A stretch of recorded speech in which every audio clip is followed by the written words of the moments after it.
Good afternoon, and welcome to us, Past, Present, and Future, Museums and the 250th National Anniversary. I'm Hope Wright, and I'll be your moderator today.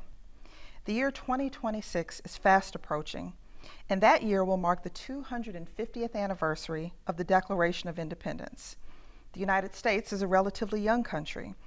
While many nations have long histories and centuries-old traditions, we often rely on our founding documents to define what America means.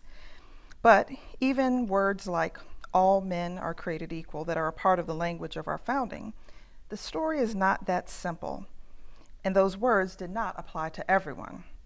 Today, we are going to talk about the upcoming anniversary, its complexity, and the role of historic sites and museums in observing it. I am joined today by our panelist, Jamie O. Bosket, President and CEO of the Virginia Museum of History and Culture, Christy S. Coleman, Executive Director of the Jamestown-Yorktown Foundation, and Cliff Fleet, President and CEO of the Colonial Williamsburg Foundation. To get us started, please tell us a bit more about your role and your organization's role in observing the upcoming 250th anniversary of declaring independence. Start with you, Jamie. Happy to start. Well, good afternoon. I'm thrilled to be here with friends and colleagues to talk about this really important and timely topic. I represent the Virginia Museum of History and Culture, which is the oldest cultural organization in the Commonwealth of Virginia. It was founded in 1831 with its first president as Chief Justice John Marshall. Its first member was James Madison. And over the nearly 200 years since, we have amassed a collection of more than 9 million historical artifacts spanning the 16,000 plus years of Virginia history. And interesting and relevant, I think, to this topic, this organization was formed at a moment when there was concern around the 50th anniversary of our nation that this history, the important history of the Commonwealth and its contributions on the national scale were being forgotten. And so our work then and our work now is very focused on how do we achieve what is best and right in an occasion like this. I'll go next. As Executive Director of the Jamestown-Yorktown Foundation, we have a really wonderful space that we are in that we can talk about early settlement and the early legislations that begin to play out that will inform later the ideas and ideals and contradictions of what would become a new nation. And of course, with our American Revolution Museum at Yorktown, we talk about the wrap-up of the war and what was involved there and the players and so forth. So for us, it is an opportunity to explore that period of building nationhood, both in terms of social character and behavior, as well as the political dynamics that will play out over time and all of the diverse voices that were involved in it from 1607 and actually before and then through the revolutionary period. So that's what we are focused on. Thank you. And it is indeed an honor to be here today. Obviously, I represent the Colonial Williamsburg Foundation, and it really is nice to be on stage with some of my close friends, Jamie and Christy and Hope, and recognize the terrific work that they do to tell our nation's origin stories and the story of the Commonwealth. You know, the Colonial Williamsburg Foundation was in large part created to talk about the creation and the formation of our nation at the time of the American Revolution. Williamsburg was chosen as to restore by Rockefeller and others because it was essentially, we could recreate Williamsburg as it existed at the time of the Revolution. And of course, Williamsburg at the time of the Revolution was the capital of Virginia, which was at the time the largest and most influential and richest colony at the time. So it was very instrumental to the formation of our country. As we approach 2026, obviously it is the nation's 250th anniversary, but it's also the Colonial Williamsburg's 100th anniversary in our centennial.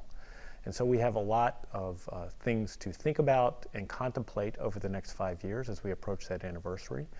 We've already started working very closely with my colleagues and others as we think through this, and I look forward to exploring that with us today in the conversation. So thank you, Hope. Oh, you're very welcome. And Hope, we probably should have mentioned that all three of us are honored to serve as part of Virginia's commission for the commemoration of the 250th. In fact, all three of us serve on the executive committee. So if there's a conversation to be had about this. So this conversation is very timely, and we've been talking about this actually for some time. That's right. Perfect. Perfect. So then what are your personal reactions when you think of the 250th anniversary of our nation? And whoever would like to go first. So I'll go ahead and jump in on this one.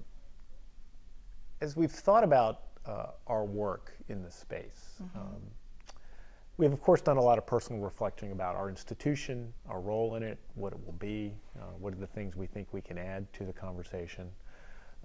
We've done a lot of contemplating about how we can work with other institutions, including these institutions right here on the stage and others across the state and the nation, because we all have different strengths that we can bring to bear. I think it's going to be the combination of all of our efforts that'll have the most difference. I've also done a lot of listening to people about where they are at this moment in time and where they think the nation is going to be over the next few years. And as I think about what we can do, I think we can actually have a very powerful voice in reminding people about the formation and foundations of our country. And in doing so, do it in a way that unites rather than divides. Because there is much more that unites us as Americans and as people. Disagreement of opinion is as American as the desire for freedom. And we should celebrate that and recognize that that is an inherent part of our character. And as you listen to people, they obviously have different perspectives about how the commemoration and celebration should be done over the next few years. But I think by returning to the stories that were here, we can remind people about what it means to be an American.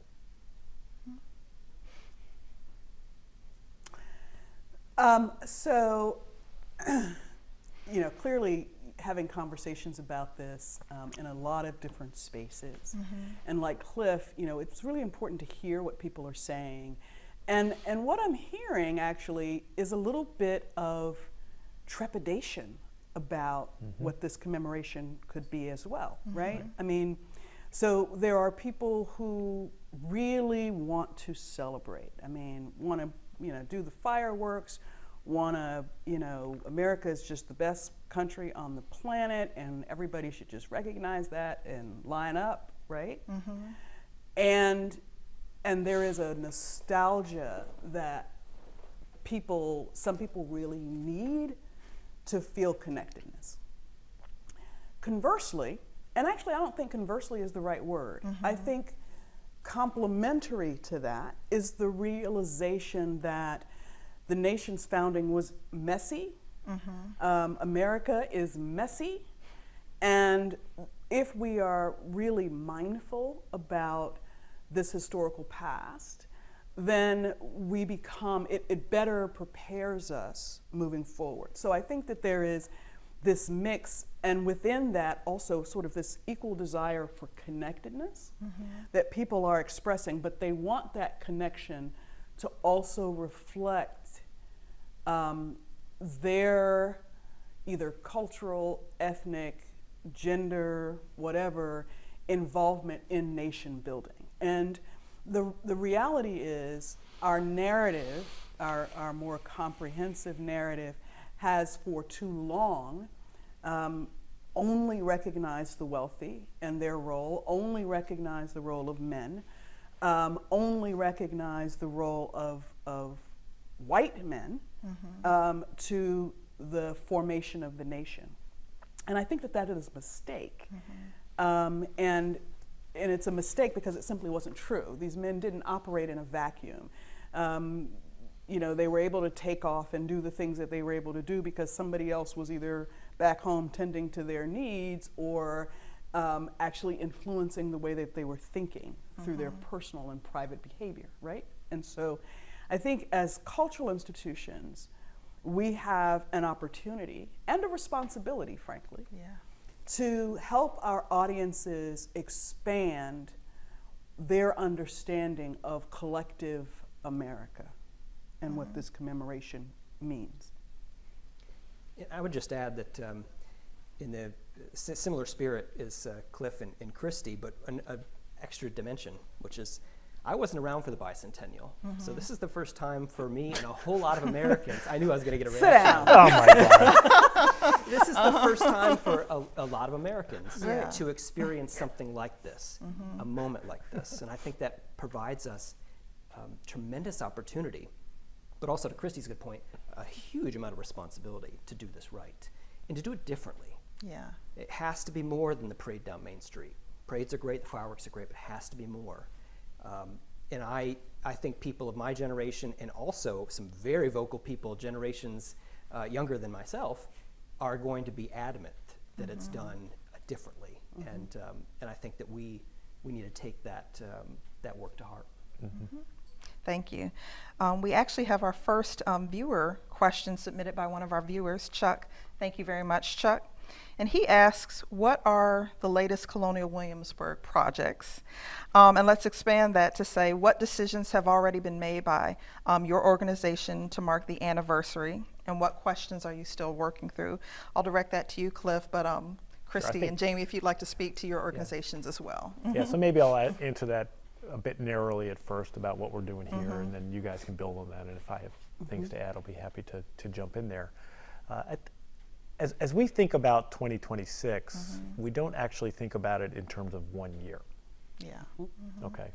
We think about it just because time doesn't all happen, and all events don't happen in 1 year. Lots of things happen every year. And so as we have mapped out our plans and our thinking and in talking about the evolution of the story to build on what, Christy so eloquently stated, it is more than the Declaration of Independence, although that was very important, obviously, to the formation of our country.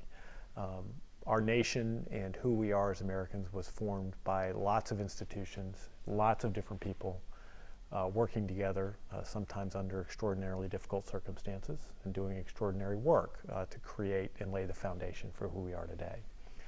We're blessed in Williamsburg because so much of that actually physically happened here. Okay, it physically happened here. And there's so many things, because it happened here, we actually have both the places and the artifacts to actually tell some pretty powerful stories. And I'll just give some examples. One piece of work that we actually just announced last week was that we had located the original foundation of what is likely the nation's oldest black church, which is First Baptist Church. Actually, it's just a block from where we sit right now. And it was really powerful to see the actual foundation of a structure that was constructed as the nation's first black church. It had the first person ordained as a minister there. And that gives you a powerful opportunity to talk about the African American experience under extraordinarily difficult circumstances and how they could create spaces and places for them to help realize the ideals. And of course, the African American church has had an extremely powerful impact on who we are as Americans. We have that story. We have the archaeological, and that last week garnered tens of millions of tweets, literally around the world when we announced that. Well, that's important because that plays into other things like the Bray School, which we're going to talk about later this week, which is we found the original structure, and it's the oldest structure used to educate enslaved and free black children. We've got the Brafferton School here, which is the oldest structure used to educate American Indian children. And I can go on and on. But what's important about these years is that we have dates that line up leading up to the American Revolution for all of those things that we have to talk about that journey and what it means. And so every year we've got educational opportunities for us to pursue that will broaden the scope of what we tell. It's still obviously critically important to educate about Madison and our structures of government and civics, and I know we'll talk a little bit more about that as we get into it. But broadening the scope to include undertold or untold stories to make sure that people recognize that our country is created by a wide variety of people from many different cultures, I think is going to be critically important to our work And what we're blessed with is it happened here. Yeah. It physically happened here. So. Agreed. As I mentioned before, you know, at the Jamestown-Yorktown Foundation, we have the settlement period through the Revolution, right? So what we're doing in relation to our biggest project, I'll just start there. Our biggest project is an exhibition that will be opening called The Stewarts, the dynasty that won and lost America. And it is going to be a very different kind of exhibition for us in that, you know, here at the core of it is not just it's not an exhibition necessarily about this royal line, but rather what this royal line did in terms of setting policy and behavior, and that was, you know, the back and forth with these colonists and native peoples and the arrival of the Africans that are approved and all of these different things that the monarchy had and was impacting on the behavior in this colony in particular, right? I mean, they've got 13 of them, but what was happening in Virginia was setting a tone that we do see when we go to Colonial Williamsburg, and we learn more about its impact further down the line, like the crest that is given to the Lee family, right, from the Stuart line. And so we see these opportunities to really, let's talk about the monarchy here, because it wasn't just King George, right? The monarchy's role in how we formed our ideals and behavior is also important. And so that's our first one. And we're going to also delve into more deeply into the role of women during the course of the war. More than sock makers and flag makers is the way that I like to describe that. And so, you know, and that is critical because, you know, we, you know, when the revolution and those ideals are being put together, women are standing up and, you know, in a lot of different ways, not just white women are saying, wait a minute, you know, remember the ladies, right? And so, there was an opportunity, they knew that there was an opportunity to truly have an equitable society from the start. So we'll have an opportunity to explore, at least on the gender line, why that didn't happen. I love hearing about all these projects. Me too. Because it shows you what a culminating moment this can be. Right. And so in Richmond at the State History Museum, we're looking at it very similarly. We're going to have some exhibitions and programs more proximate to 2026 that will bring together some of these incredibly rich stories from across Virginia. We see ourselves as a connecting point, as a convener of these rich narratives from all these wonderful institutions and sites.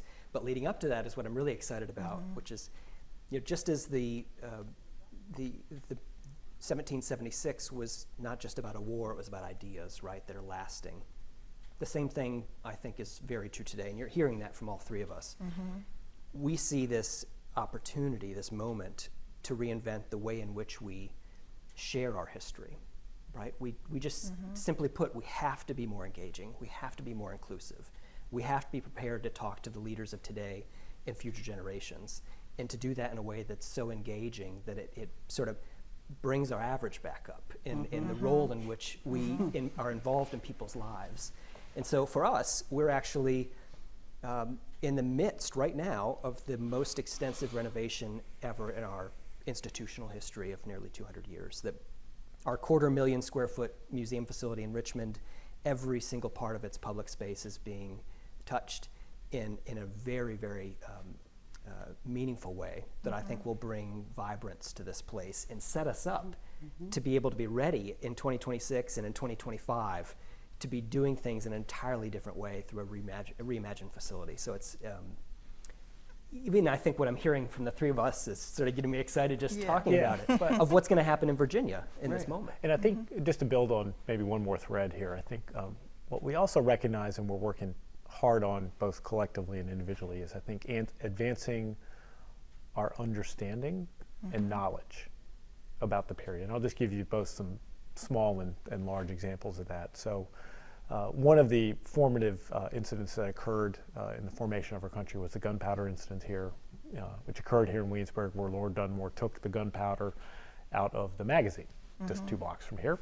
And Virginians marched literally from all over the state down here and said, maybe this isn't for us anymore. And that pretty much put us on the road to independence. Well, we did archaeology on it actually for the first time ever. Wow. And what we learned is that actually the restoration, which was one of the very first ones because it's an original structure, was actually probably not done as accurately as it should have been. And so we're going to use that knowledge and understanding to refresh our understanding of that structure and the incident and the impact it had. We've also formed a very close working relationship with William and Mary around the Emma Hundrow Institute, and also the creation of a school or a structure of research, the descendants of the Bray School. That work is work that hasn't been done from a scholarly standpoint that also can inform how we educate and talk about the American experience. And so what I love about history is we've never learned everything we can learn. Absolutely. And we constantly have to be challenging ourselves and pushing ourselves to uncover the past, because I believe understanding that helps us understand where we are today and can help us bring us together as people. That's right. Yeah, I think that's an important point that viewers should really be mindful of here. History is never static. It is always being informed by new scholarship and new questions. So just because you learned something 30 or 40 or even 10 years ago doesn't mean that what we understand about that thing hasn't changed as research evolves. And so that's my, like any discipline, whether it's science or math or whatever like any discipline, the research continues because the questions continue and new information is found. And so I would just encourage people to remember that. It isn't about, people, there are those like, just revisionists and they're this and they're that. You know what? Yes, that's what we do. Because new information is always around the corner that we're exploring. And so it will alter the way that we understand something. And especially when you add in certain sciences, I mean, something as simple as I was talking to a friend about, how for Williamsburg, for example, the Peyton Randolph house used to be white with gray shutters for 40 years. And then all of a sudden it was this shade of brown that was like, why does that building look like that? And the reason was the science that was used in the paint analysis. The chemical paint analysis said that this is what the color really was. And so it changed, and it needed to change how we understood it. Just like DNA research is finding that we are far more connected in many ways than we would like to think. And so it does have some powerful meaning. And so, it's keep your minds open to that reality that history can change and our understanding of it can change. And we need to be engaged with it all the time to be a really informed and active citizenry. What makes me a little crazy is when the historical past is weaponized. And that's the part that I think is going to be among the challenges that we face as we start approaching 2026.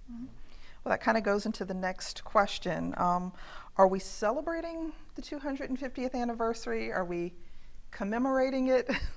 A little bit of both. I think it is a little bit of both. I think there's nothing wrong with celebrating the progress that's been made, the opportunity that is ahead of us, if we actually do heed the lessons of this history, of this expanded understanding of our history.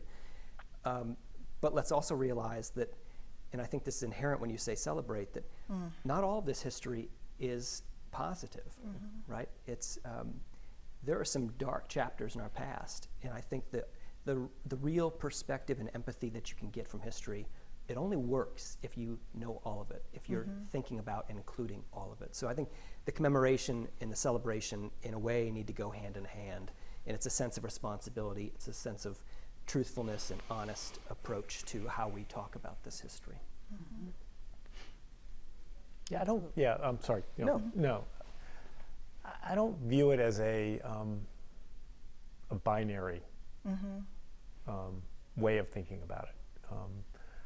I think thinking about that moment in the history of woman or mankind, it actually was an extraordinarily powerful time. Okay, because however imperfectly, what was created and we're still benefiting from today was the first country or nation not founded around a king or a religion or an ethnicity, with sovereignty derived from the people, a very limited number of people, but still the people. And we've been on a journey since then to realize those aspirations written in those very eloquent documents, okay, since then. And actually that journey inspired others around the world. That's right. In lots of different places to seek those same things for themselves.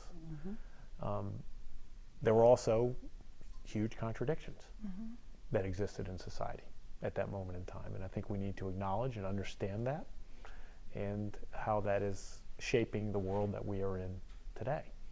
So it's not a celebration or a commemoration, but I think we need to deeply understand and acknowledge both the great achievements and the tragedies that are in our own history. That's right. And I do hope we shoot a few fireworks off. I mean, come on. People like fireworks. That's right. I love They like fireworks. cookouts, so. That's okay. It's okay. It's okay It's to all be good. It's okay to be proud about some of the accomplishments. I just think that the historical narrative in its collective is also important. Absolutely. Christy, what's your perspective on that? Yeah, I mean, I'm in that camp. I think, you know, I think part of the reason why, and well, let's just throw it out there. I mean, there are those that would expect, for really bizarre reasons, that as a black person and as a black woman, that I would be less inclined to celebrate. Not at all. The reality is the words of the Declaration were a rallying cry for people who were excluded and knew they were excluded at the time. It was a rallying cry to say, we're included in that too. We are also the people. And those struggles would then be for the next 250 years. So in my view, it's not just a celebration or a commemoration of what happened 250 years ago, is what is also happening subsequently that brings us to this moment today in terms of who we are as a nation. And that's the moment. That's, you know, to me, where the real power is and why I am absolutely comfortable celebrating that, because I do understand the complexity of it. Yeah, I want to steal actually an idea to build on that from Justice Anthony Kennedy, who serves on our board. Okay, and he said, you know, at the time, and you can read this in the Constitution, we were creating a more perfect union, not a perfect union. And so essentially we've been on a journey since then to realize that. And I would posit that as society changes and evolves, and you know, what difference, we may never get there, but that doesn't mean we should always be striving and reaching to try to do that. And that tension and struggle and discussion and discourse and disagreement is inherently American. It's inherently American, and that's okay. That's okay, because we've created a nation where that can exist. That can exist. So how should we approach the contradictions between the words and actions of some of the signers of the Declaration of Independence? With absolute honesty. I think that the failure to do so has wrought far more damage than the words and the actions and the understanding themselves. I mean, frankly, you just saw it. All three of us are very aware of this period, are very aware of the key players, are very aware of those lesser known stories, and that build a very rich understanding of our national character. And every one of us still has this sparkle about our national past. And it gives us a certain insight about wanting to make sure that every American and every person who experiences this past understands that, yes, you too have a role. Yes, you too had this moment where yeah, things were horrible. I mean, there's some outright horrific things that people have done to each other, right? But again, those words,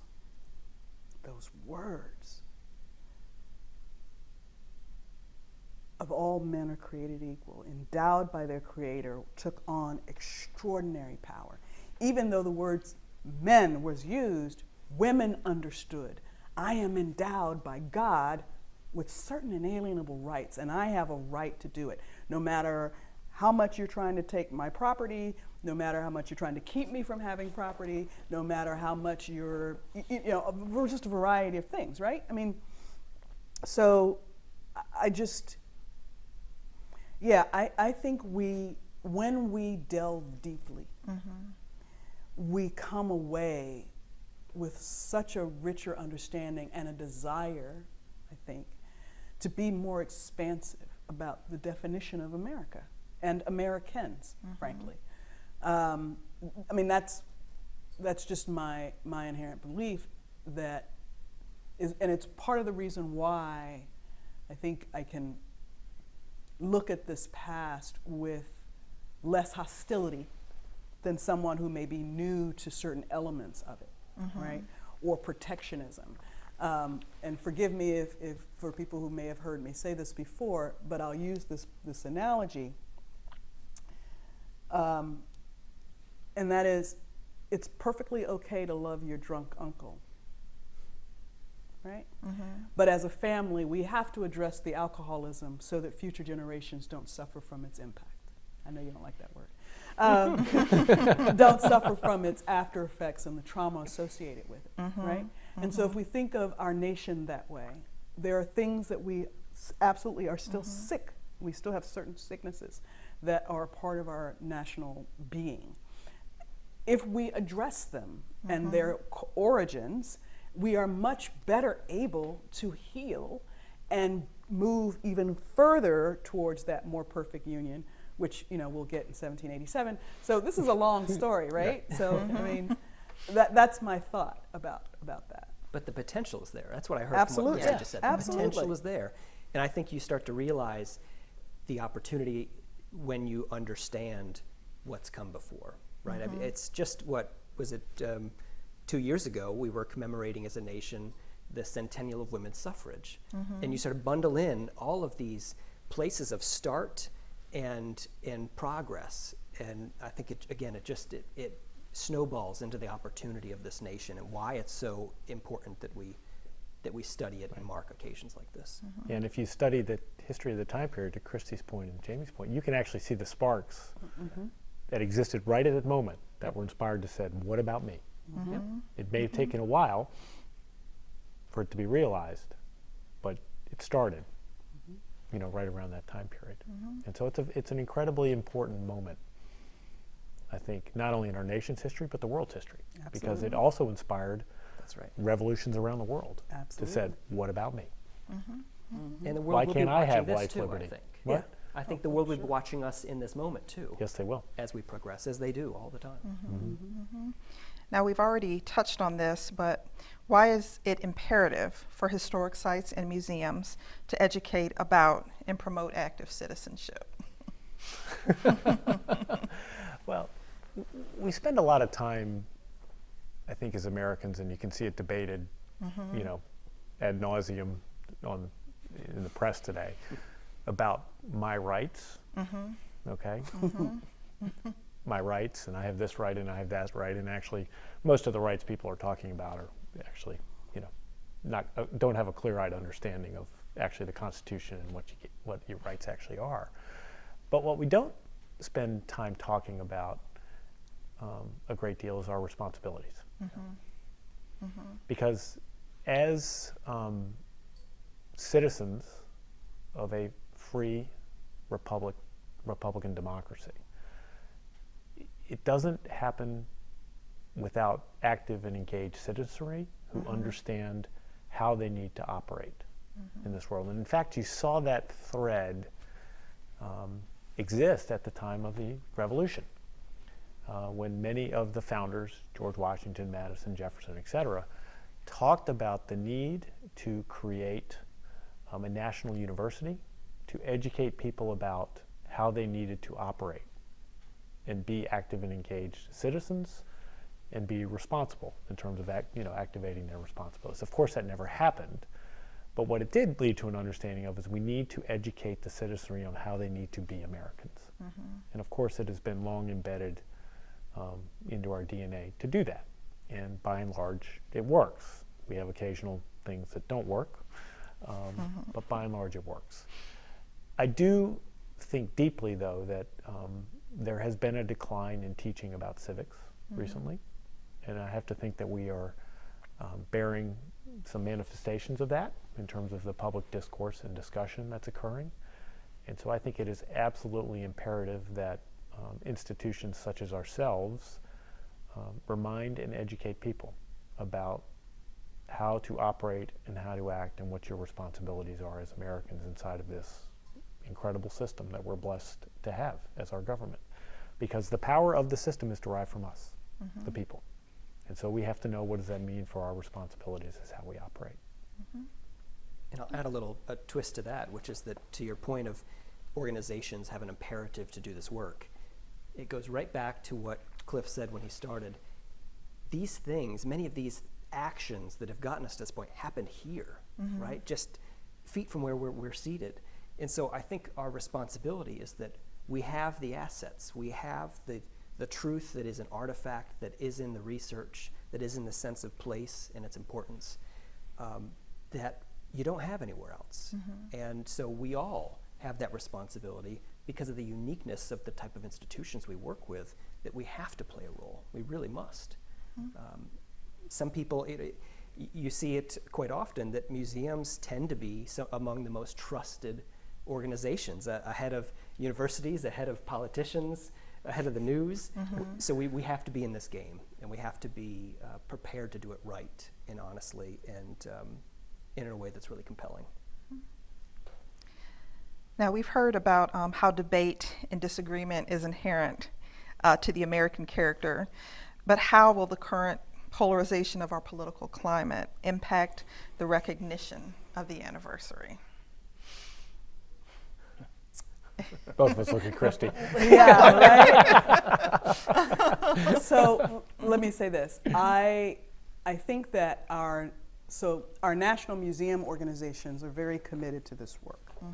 We have state commissions that are being formed, even in states that weren't states, because again, this is about the 250 years since as well, that are looking at this work. And you're right, there is a polarization about the past and the meaning. And there is a manipulation that is taking place that also has to be checked, right? But you can't check it without facts. And facts are not opinions, and facts are not, it's just, that's the one thing that kind of, again, causes me a little bit of pause and makes me realize just how much harder and more direct we have to be in this work. This is not a time, I think, for any of us to be, particularly in this sector, is a time for any of us to be passive about this work. Cliff mentioned civics education has declined. Recently read an article that talked about how over the past 25 years, we spend about 50 cents, of every dollar on STEM education, right, in this country. Less than 5 cents is spent on student education in civics and social studies. So again, he's right. There's no wonder we have generations of people who really don't know not just the past, but don't understand the critical thinking processes that are involved in really understanding the breadth of this. It is very easy to go and cherry pick a source without having the full spectrum of the other scholarship that puts that in its appropriate context. So, yeah, I mean, this is, the polarization does concern me. But I'm also being a student of history, I also acknowledge that it's not the first time we've had a polarized nature, right? I mean, we have definitely gone through periods of just out and out crazy. We have gone through periods where people literally were caning and beating each other on the floor of the U.S. Congress. We've had periods where people have assassinated our leadership. So I don't want to see any of that, right? Yeah. But the reality is we have had our periods of crazy, and we come out of it. And what's interesting is the period of crazy is often at that nexus point of expanding the meaning of we the people. When there are forces that believe that we've expanded it too far. No, that's not what the founders intended. We gotta, and it's this kind of response to change and to, again, the idea of expanding the meaning. So with that regard, how long will it last? I am not sure.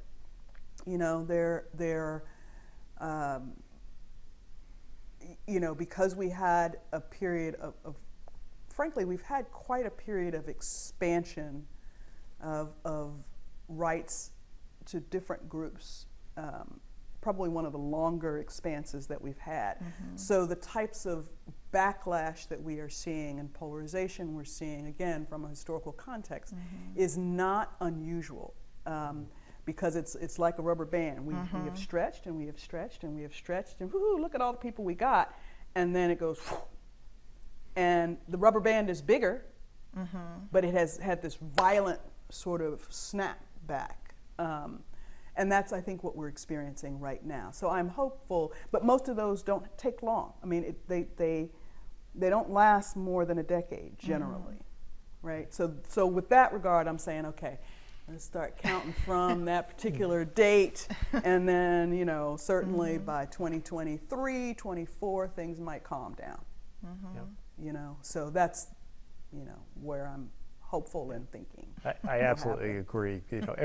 I view it this way: every action has a reaction, and then there's a reaction to this, and so this kind of, I don't even want to call it tension, but this process actually goes back to the very formation of this country.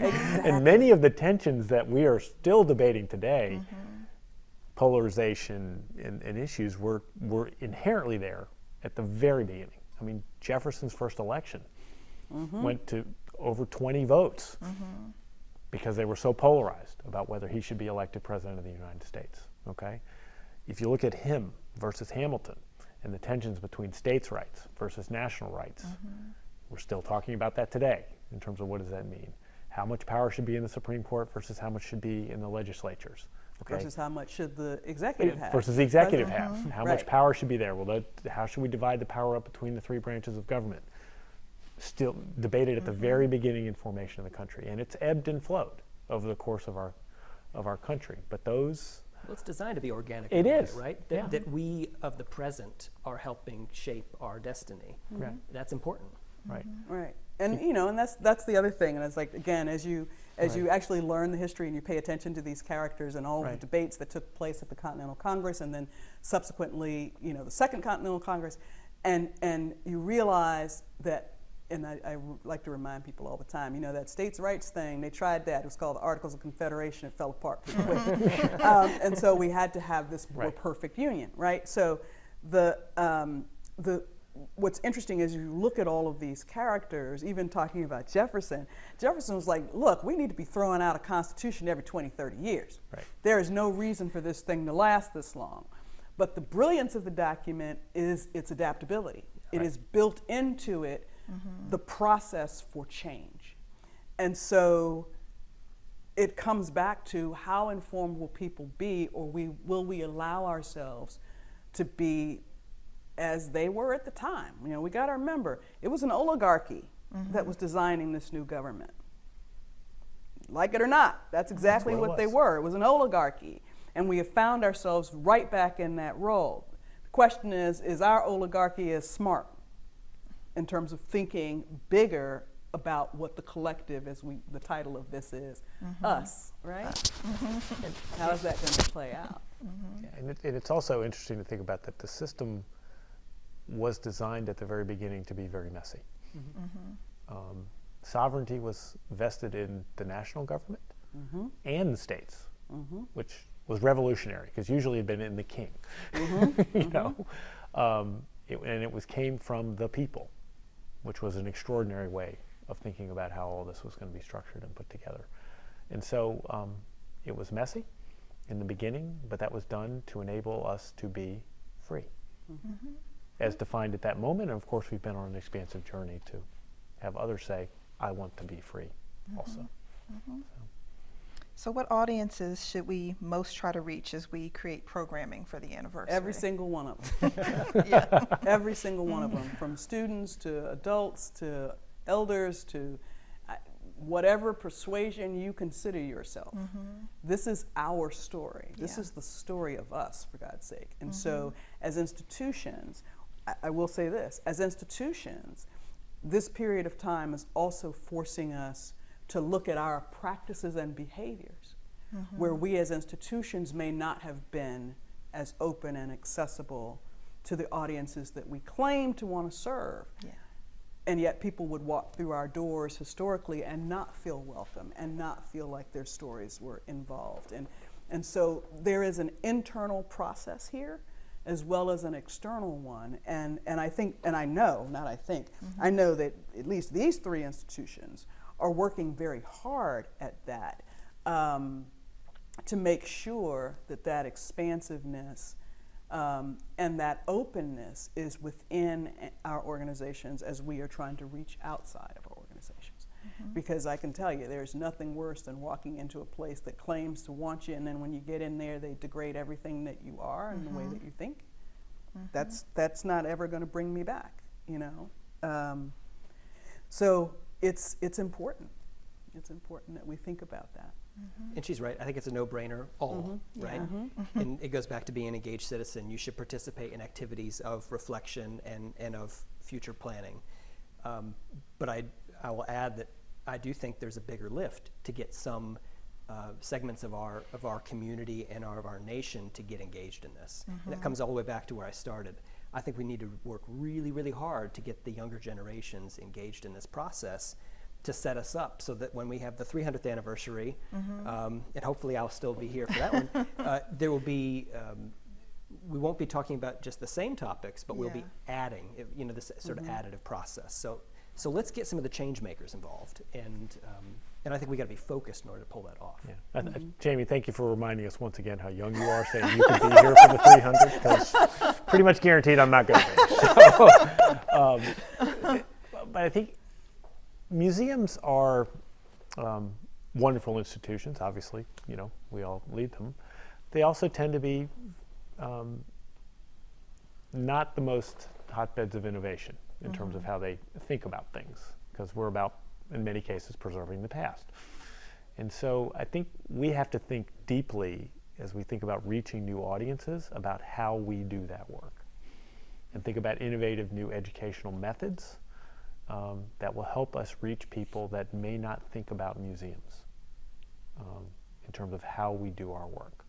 That's exciting to think about and exciting to contemplate, particularly as we're energized around, you know, some important things here over the next few years for us to focus on. So yes, we want to reach everybody, but I think we have to challenge ourselves to think about how we do that work, because just building another museum and putting more artifacts or historic things in it, I think we have to think differently about what we do and how we do it. Yeah, innovative, but also to make sure that people can see themselves in our institutions. Absolutely. Can see themselves in their place, in their family's place in the story, and that there's a reflection of that. To Christy's point, across the board we need to challenge ourselves to do our work better. To do our work better, yeah. And I think on some levels that means we have to figure out how to take our experiences into the communities that we want to reach.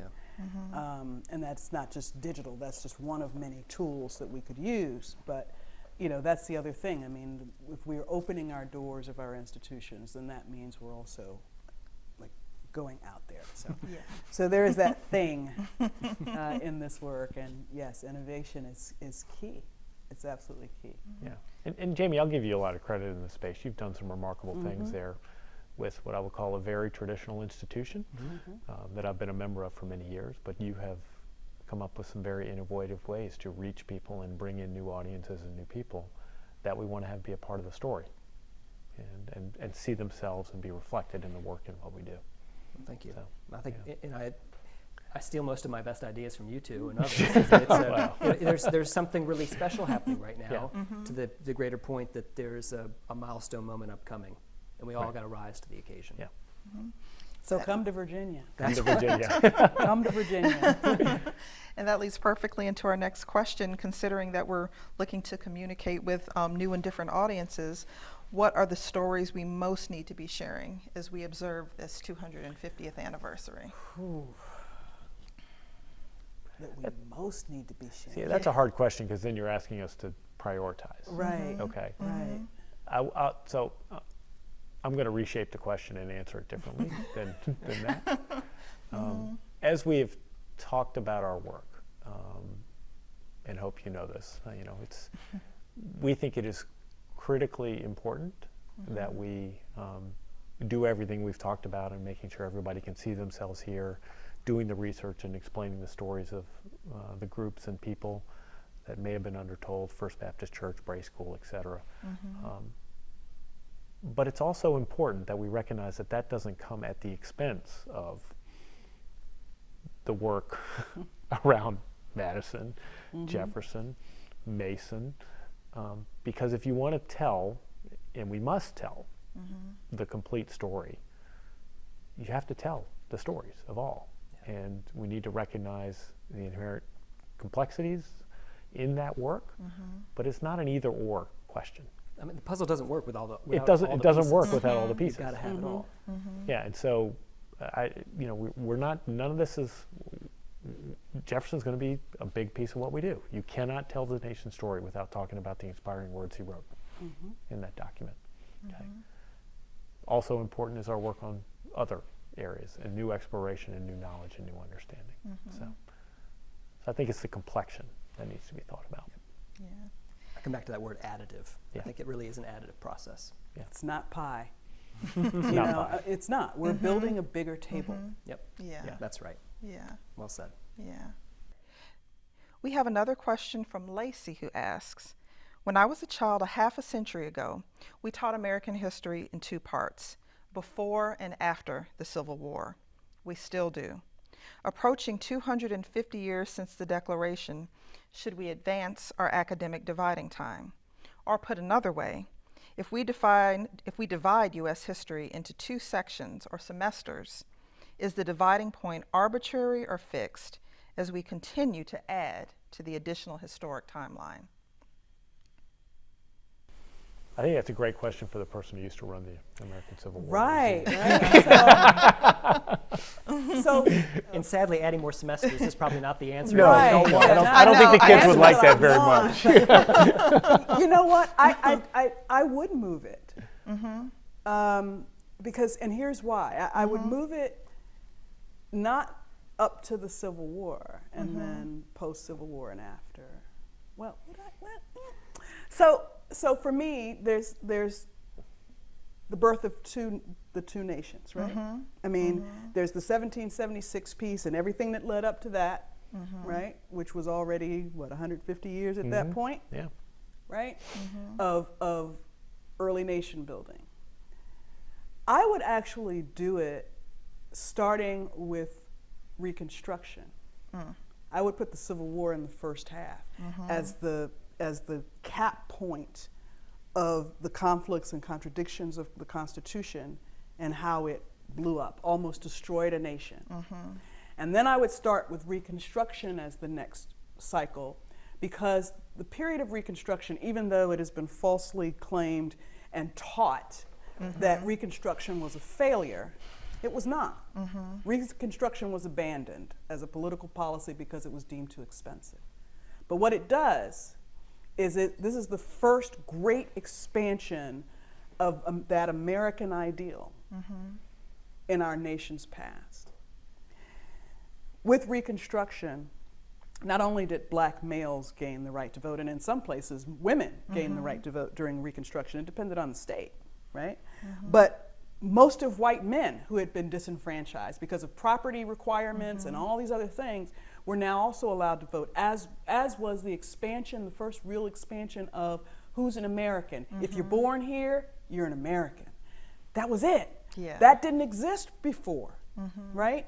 And so to me, that moment of Reconstruction and the opening of free public schools for every child, the opening of libraries, the expansions of roads and rail, all of these things happened during the Reconstruction period, but yet we're told it's a failure, right?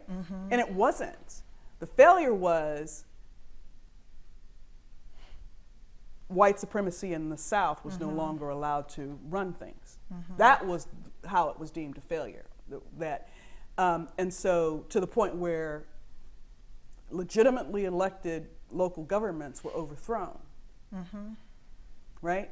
I mean, because they chose black people and other people of color to run their cities. And this is America's past. These cities were literally and figuratively overthrown by white supremacists. So again, for me, the Reconstruction period is critical to understanding what happens to us over the course of the next 150, 160 years. So that's my dividing line. Because it, again, I don't think, you know, you say what you will about the Civil War, things could have gone, basically with the exception of ending slavery, everything else could have just been the same. But there was this period where we said, we're going to expand what it means to be the United States, what it means to be a citizen, what it means to have the right to vote. If you're a citizen, you have the right to vote. I mean, that was radical, right? That was radical. So that would be my my dividing line on U.S. history, and it, you know, that's my stake in the ground on that one. I think it's pretty good, but I still think more semesters. So I would love more semesters. Yes. I mean, you know, Yeah. It is a shame that so you get certain histories at, you know, like at fourth grade, and then you have another thing that happens at seventh grade, at least here in Virginia, and then in high school you're only required to have 2 years of history. So you get the world history, which is talk about a dividing line there, right? So you get world history 1 and 2, and you get U.S. history 1 and 2, and then that's it. You know, and you have an option, but you only have to take 2 years of history in Virginia. I think that's problematic, and as was said earlier, I think it's the genesis of some of the dynamics we're experiencing. People just don't have the depth of knowledge and experience, and if we invested in it, if we invested in the field trips that aren't just for wealthy school districts, where students can actually engage with these amazing historic sites that help reinforce that knowledge, I think we would be in a much different place. I mean, you know, he talks about being young, but I have high school, I have a freshman in college and a sophomore in high school, and watching how history has been engaged with them, and of course they get dragged to museums all the time, which they, you know, since they were little, and they absolutely hate me for it, but they know their history. Right? And they're really, that gap is pretty apparent for that group of kids. So yeah, I think we're missing something. And both of my children, when in their school district, which is one of the wealthier and more, you know, high achieving districts in the state, with the exception of AP classes, had one field trip through their 12 years of school. One field trip, unless they were in AP. And that, we have to be mindful of that when we're doing special programs and things that are, you know, only for AP students, that is creating another social barrier that should be available to all kids. So when we talk about having programs about civic engagement or student model unions and things like that, why are we not engaging and teaching also about grassroots activism?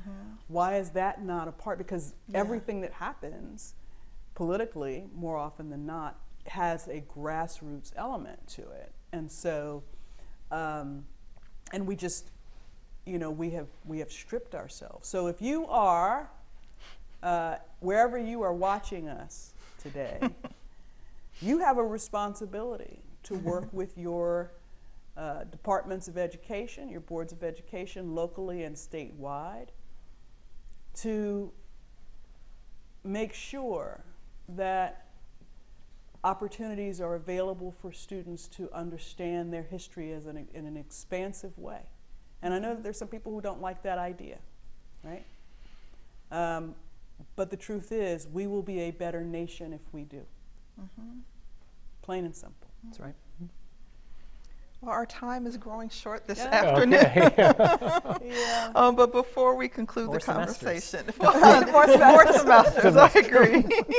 I'd like to hear each of your thoughts about what our primary impact should be to achieve with our activities around the 250th anniversary. Basically, what do we want our audiences to think, to feel, and to do? I'll go quick since we're wrapping up. I'll say as a professional, I hope that we can do our jobs in a more compelling way than we have before, that again reflects our communities, reflects our greater nation and all of its interesting stories. So I think we can do that, and I think we're on the road to do that. As a proud American, I would say I hope that, to Christy's good point just a second ago, that we take this as a turning point to be more engaged in the story and to take that history and put it to work, to do better, to be better neighbors, to be better citizens. Agreed. I would say basically everything that Jamie says, but I would also drill harder on the point of social responsibility. Your freedoms, your desires, this is a negotiated peace that we're after here, right? I mean, this is Americanness has always been a negotiated thing, and rigidity has not been a part of our growth. It never has been. So we have, I think, an opportunity as we think about this celebration moving forward. I think we have an opportunity to really be better, to really to find wholeness, even in our moments of disagreement. I think that is the real opportunity here. I think we have an opportunity to, in teaching our history, remind people and re-educate many people what it means to be an American. And if they can leave our programs, and I say our collective programs and others, and understand more deeply what that means, and look at what's happening in their world with a different, more critical eye. And quite frankly, some of that may be challenging to people, because we may be reshaping things that they have long believed to be true. But everything we do is going to be fact-based and grounded, and it's going to be presented to hopefully teach people about our past and have them look at the world with a different critical eye. And in doing that work, recognize that